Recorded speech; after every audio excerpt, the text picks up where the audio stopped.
The 12 News Storm Trackers tonight with a closer look at the damage from Johnson County in North Texas, where an EF2 tornado hit last night. Homes torn apart, roofs all over the place, there are trees down, really just a ton of debris. Neighbors didn't just survive those damaging winds, they also faced hail and lots of lightning. And Patrick, we even heard some of that lightning also created fires after this thing blew through. Scary stuff. I mean, in EF2, we're talking what, 100-mile-an-hour winds, something like that? 111 to 135 miles per hour. Wow. That takes off roofs.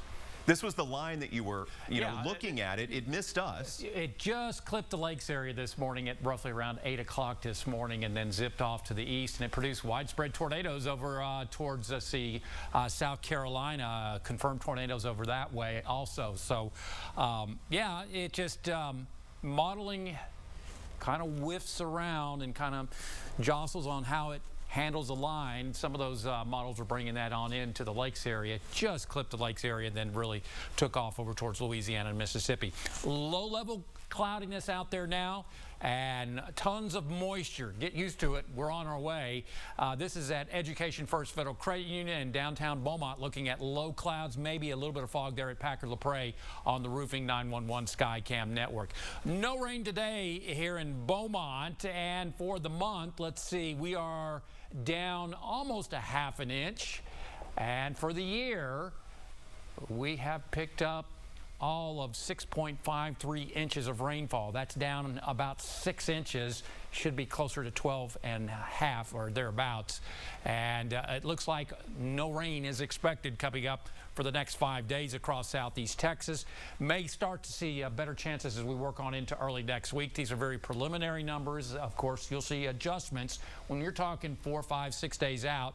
That's how it goes. Usually we have our best accuracy most of the time on day 1 or day 2. As far as rainfall, modeling showing anywhere, let's see, between 1/5 and 4/10 of an inch. Here's the actual forecast, between 1/10 and maybe 1/4 of an inch for the next 7 days. Not much help there. As far as temperatures, above normal temperatures tonight and tomorrow. Then the cold front comes through and we will see below normal temperatures Thursday, Friday, and Saturday. And then Sunday we begin that warming process, or that trend. Monday and Tuesday will be a good 5 to 10 degrees warmer than normal. We've got a mix of clouds. We've got high-level clouds coming out of the southwest and low-level clouds underneath these high clouds coming in off the Gulf of Mexico. So it's cloudy and it is warm and humid. Weather watchers reporting temperatures in the 70s at Bevel Oaks, Bill's at 71, MJ at Port Arthur 73, 73 in Beaumont and Orange 75. Further to the north, Jasper is at 73, I believe, and Woodville Travis Smith is at 73, and Warren Jim Monk at 74 degrees. Those fat fingers get in the way, and instead of the 7, I got an 8. And looking at the 70s and 80s across the state this evening, lots of moisture across our neck of the woods, and that will get blown out as drier air mass filters on in behind the front, which is up into the Texas Panhandle. Some cloudiness coming in from storms that developed over into southwest Texas, being lifted off to the north and east as we're watching the latest disturbance move on off. So here's the story. We're going to be watching a big trough of low pressure moving out of the northern plains, moving through the mid-Mississippi, and then heading off to the north and east. A northwesterly flow aloft will ensure a dry end of the work week forecast. Tonight, though, look at that. Lots of clouds.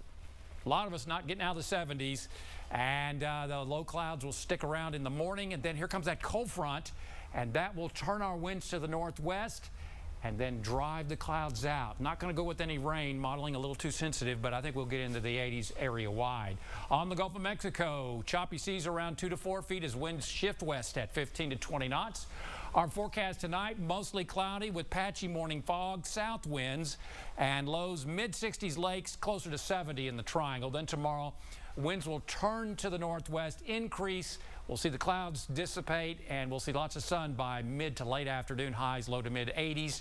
So for Wednesday, lots of sun late day.